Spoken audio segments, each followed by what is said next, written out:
Mark Walters already shaking things up. He has fired Joey,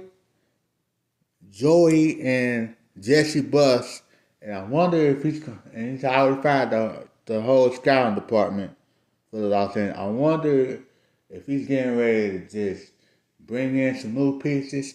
Is despite the great uh, assist from Nico Harrison with the Luka trade. I wonder if he's getting ready to also fire Rob Pelinka because man, they always start the scouting people first. So it's going to be a whole new Laker regime in that executive spot.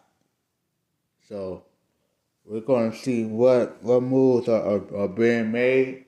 What say you? Are you excited? Are you disappointed in this move?